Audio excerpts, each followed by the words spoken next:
想说你那个好了，我就立刻办没下。办法，吗？对，你要早上下去办哦。就今天晚上会有人哦。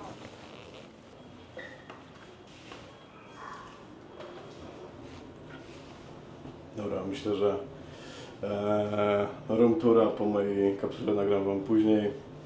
Bo tam jakaś inba u nas sąsiedzka na kapsułach. A tutaj już wychodzę u nas nad dzielnicę przed hostelem. Jest to, że tak powiem, bardzo ruchliwa dzielnica. Myślę, że jeszcze wrócimy tutaj wieczorem, bo wieczorem się tu dzieje zdecydowanie więcej. Bardzo mnie w ogóle fascynuje, to już mogę wam powiedzieć na dzień dobry, potem wam pokażę. Ta powszechna kultura drive-thru.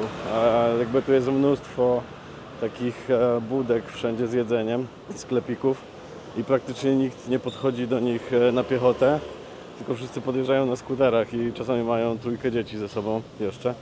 A propos inby, o patrzcie, tutaj zaraz obok mojego hostelu jest na przykład takie coś. Wspaniała okolica. No więc wracając do inby na kapsułach, to jak się tutaj wprowadzałem w poniedziałek, bo mamy czwartek, ale to jeszcze w międzyczasie wam streszczę i opowiem, co się działo w ciągu tych 3 dni. No ale jak wprowadzałem się w poniedziałek, to zacząłem tam wkładać swoje rzeczy.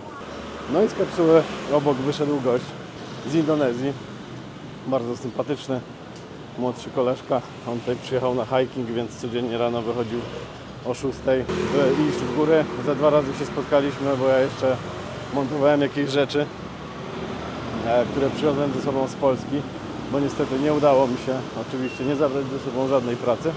No i zaczęliśmy sobie gadać, no i w tym momencie otwiera się kapsuła naprzeciwko, numer 3. Z niej wyłania się starszy pan. Śmieszne było to, że zagadał po prostu perfekcyjnym angielskim, żebyśmy się zamknęli i jak chcemy, to żebyśmy poszli sobie pogadać do lobby. No i tym panem okazał się pan Alex, bo pana Alexa poznałem dzień później, kiedy wsiadając do windy zjeżdżałem sobie na dół zajarać. No i pan Alex też sobie szedł zajarać, więc zjechaliśmy w takiej lekko niezręcznej ciszy. No ale jak już staliśmy na zewnątrz, staliśmy obok siebie, no to tak nieśmiało do pana Alexa podszedłem. I skończyło się na tym, że rozmawialiśmy o tym, jak najbliżsi sąsiedzi tejże właśnie wyspy robią pranie mózgu swoim obywatelom od 70 lat. Pan Alex jest bardzo w porządku. Myślę, że jak będzie okazja, to go wam pokażę. A co do jeszcze uprzejmości, to przedwczoraj poszedłem do pralni, gdyż mam taką super umiejętność, że przy jedzeniu zawsze jestem w stanie się ubrudzić wszystkim, więc moje spodnie wyglądały tak, jakbym się w nie złamał po jednym z posiłków. Więc poszedłem do pralni, no i tam poznałem kolejnego dżentelmena, który zajmuje się tutaj web designem albo pracuje w IT.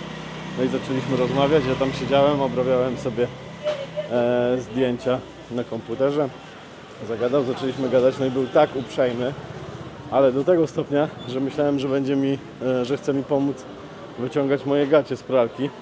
No i nie musiałem go trochę stopować. To, co się wydarzyło potem, było równie ciekawe, bo przy tej całej uprzejmości, no to stwierdziłem, że kurtuazja tego wymaga, że skoro spędziliśmy 2 godziny w pralni, rozmawiając i chłop praktycznie chciał pomóc mi wyjąć gacie z pralki, to stwierdziłem, że skoro mieszkamy na jednej dzielnicy, to może jakaś kawka, no nie? A chłop zrobił mi szachmat i mówi, że on jest bardzo busy i on ogólnie to już nie będzie miał dla mnie czasu, więc to jest ten poziom asertywności, który bardzo chciałbym kiedyś w swoim życiu osiągnąć. Naprawdę to było imponujące. Jakby super miło, ale już się skończyło, więc ogólnie nara, no nie, see you again never. Ale ogólnie moje wrażenie jest takie, po tym jak byłem w kilku innych krajach, jeszcze w Azji, no to tutaj ludzie są mili i uprzejmi, ale to nie jest ten rodzaj bycia miłym i uprzejmym na zasadzie chcę ci coś wcisnąć. Oni są po prostu mili, ale tak, tak idealnie mili.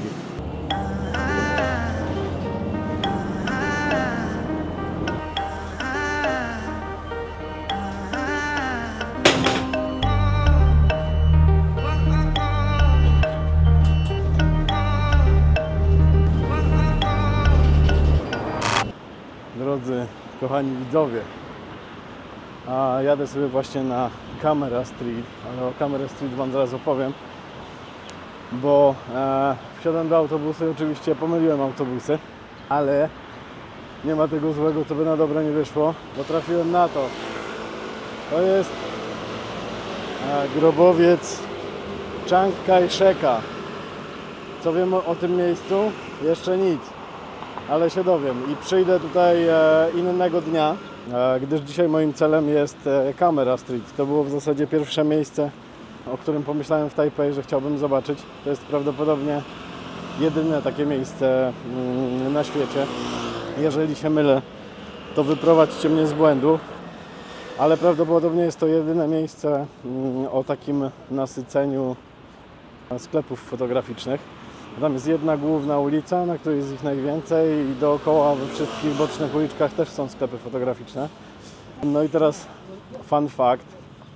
Fun fact jest taki, że jak montowałem wczoraj pierwszy odcinek z Tajwanu, to się okazało, że jak tutaj przyleciałem, byłem tak podekscytowany i szczęśliwy i zmęczony jednocześnie, że jak go nagrywałem, to szedłem tą ulicą, tylko się kompletnie nie zorientowałem, że to była ta ulica.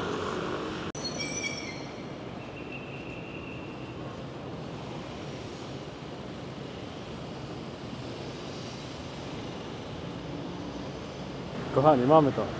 Oto ona. Aleja Marzeń, mokry sen wielu fotografów, być może wszystkich. A to ja, wasz skromny wysłannik do Ziemi Świętej obiecanej. Zapraszam. Przypomniała mi się pewna ciekawostka, w zasadzie całkiem istotna w momencie, kiedy tu jesteśmy. Jak dowiedziałem się w ogóle o tym miejscu? Otóż, gdy leciałem do Hongkongu w 2016 roku, sprawdzałem sobie ceny sprzętu fotograficznego, bo myślałem o potencjalnym zakupie tam czegokolwiek. No i na forach znalazłem informację, pojawił się wątek właśnie tej ulicy w Tajpej, gdzie bardzo wielu fotografów ze Stanów pisało o tym miejscu jako o świetnym miejscu do zakupu sprzętu w bardzo korzystnych cenach. Wtedy wspominali, że czasem jest to nawet 2/3 ceny rynkowej w Stanach. I pisali też o tym, że oni przylatują tutaj, zaprzyjaźnili się nawet z niektórymi z tych sprzedawców i potem, gdy wychodził jakiś sprzęt, oni wysyłali im bezpośrednio do Stanów te aparaty i dogadywali się jakoś tak właśnie off the record. Zapraszam na zwiedzanie. Jestem tu drugi raz, a czuję się, jakbym był pierwszy. Tu jest jakaś przemiła kawiarnia. Zaraz sobie tam zaparkujemy.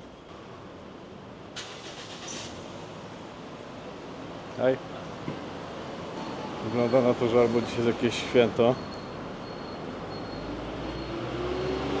albo ta ulica ma swoje lata świetności już za sobą.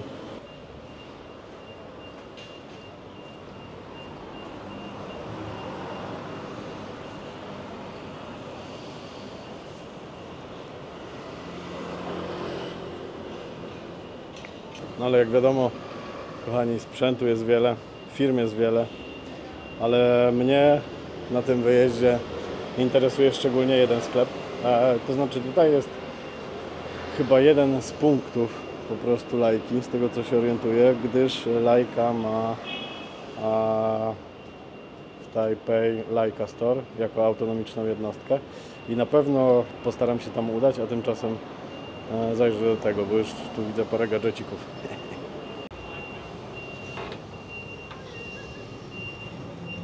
Hello.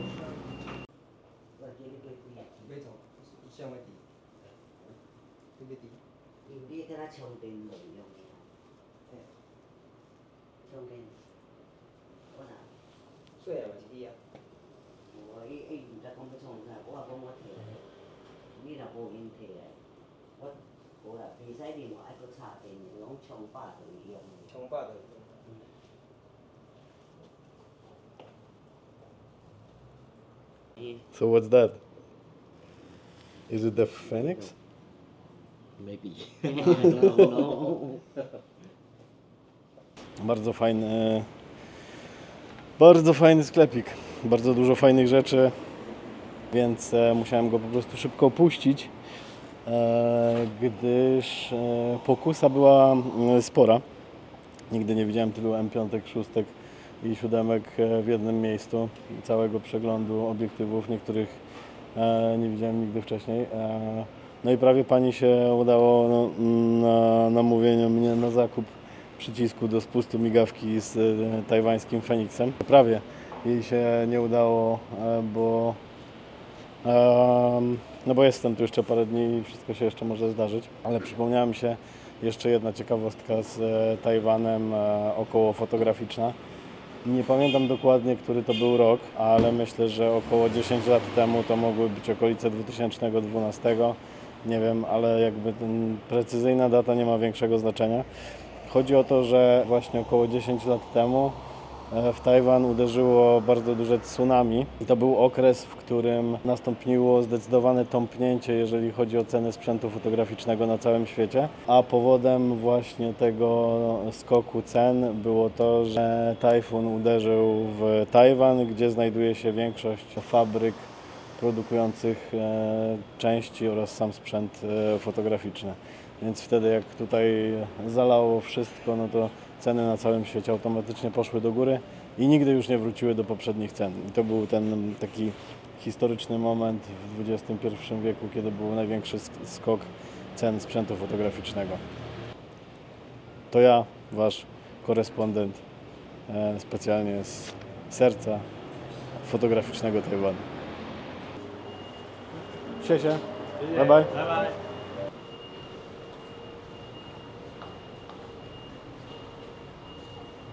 Tak więc, kochani, wracamy na ulicę Marzeń każdego fotografa. Myślę, że nie będę tutaj wchodził do każdego sklepu po kolei, bo jest tu po prostu wszystko. Więc jeżeli możecie sobie coś wyobrazić, że chcielibyście kupić, w ogóle mi się to strasznie podoba. Tak samo podobało mi się w Hongkongu, że jak w Polsce chcę coś kupić, to najpierw muszę to 10 razy sprawdzić, czy to na pewno jest na stanie w sklepie, a tutaj po prostu jedziesz i to wszystko jest. O, tutaj jeszcze wam pokażę.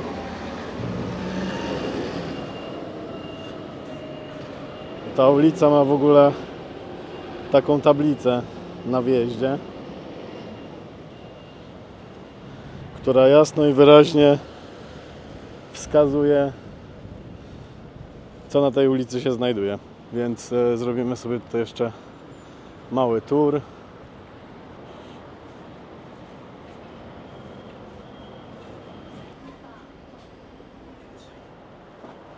Hello, sir. Hi.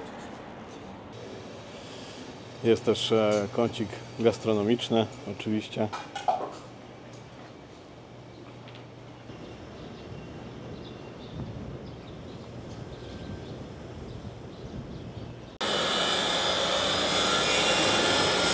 No i dalsza część sklepów, sklepy fotograficzne wszędzie. W którą uliczkę się tu nie skręci, trafiasz na jakiś sklep fotograficzny. Są wszędzie.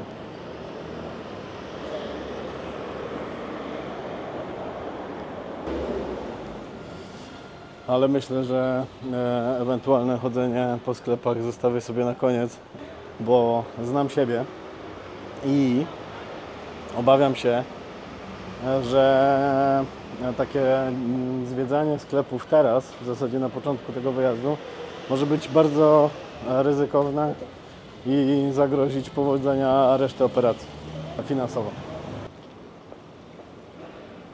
W ogóle jeszcze jak siedziałem w tej kawiarni, to wydarzyła się zabawna sytuacja.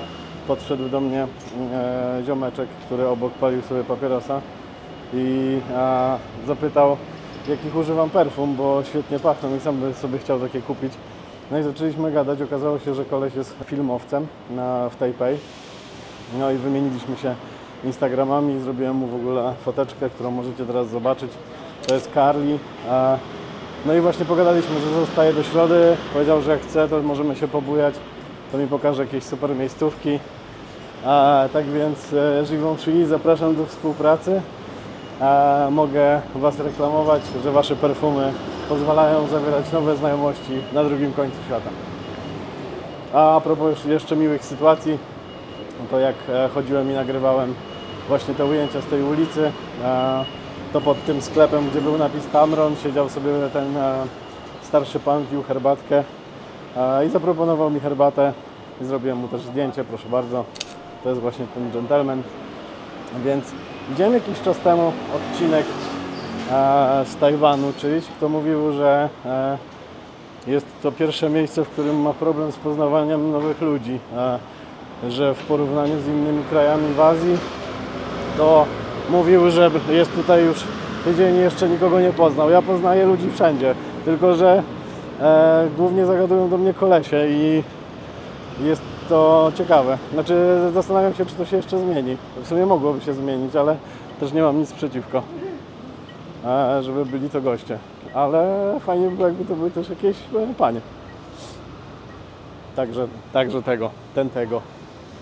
A właśnie zmierzam sobie spacerem do starej części Tajpej, gdzie jest podobno coś w rodzaju starówki Starego Miasta. A idąc po drodze trafiłem na świątynię taoistyczną.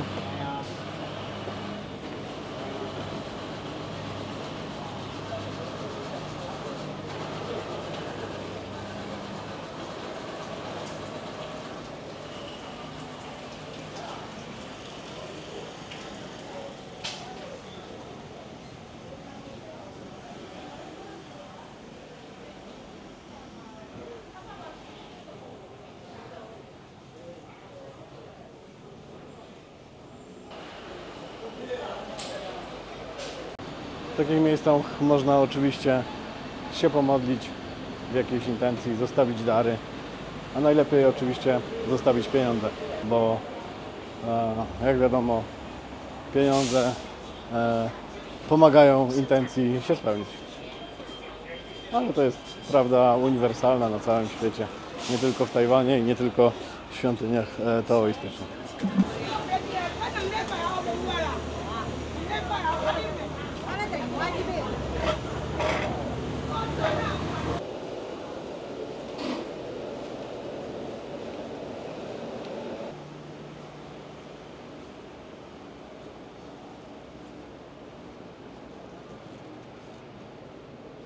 Jakby co, to nie mam bladego pojęcia, gdzie jestem ani co robię, ale myślę, że uda się stąd wydostać.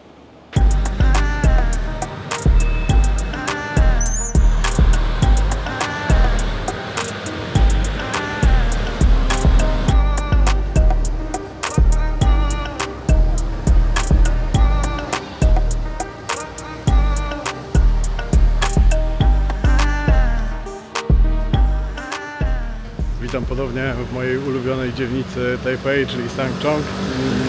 A jest to moja ulubiona dzielnica, bo tu znajduje się moja kapsuła, do której właśnie zmierzam po 11-godzinnym spacerze. Jestem wykończony, ale oczywiście szczęśliwy. Jeszcze tylko szybka kolacja i do kapsuły.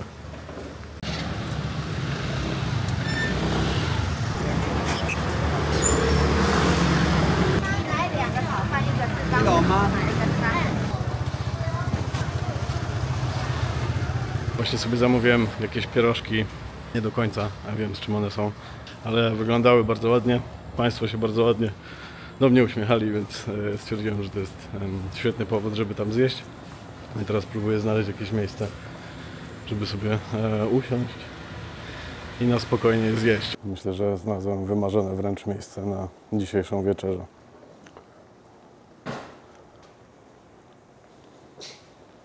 Spróbujemy to gdzieś postawić. Jak postawię na skuterze, tyle to nie. Tak, zdecydowanie myślę, że jest to miejsce wprost idealne na solową, uroczystą kolację. No więc moi drodzy, w takiej oto wspaniałej przydrożnej budce wprost bajecznie z mojej perspektywy wyglądające dzielnice i ulice. Takie oto 10 pierożków z wieprzowiną kosztuje 12 zł i myślę, że nie przesadzę, jak stwierdzę, że to są jedne z najlepszych pierożków, jakie jadłem w życiu. Zobaczcie, jak to wygląda w środku. Złoto. Oto moje królestwo. Wkraczamy do krainy kapsuł.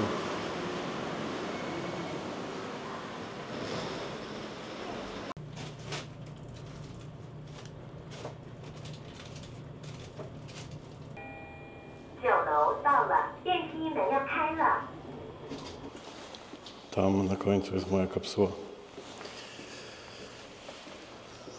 Ale tour po kapsule zrobimy już jutro, żeby nie denerwować Sir Alexa, który śpi naprzeciwko, bo znowu się zdenerwuje. I znowu będziemy musieli sobie wszystko wyjaśnić przed wejściem. Także do zobaczenia w kolejnym odcinku.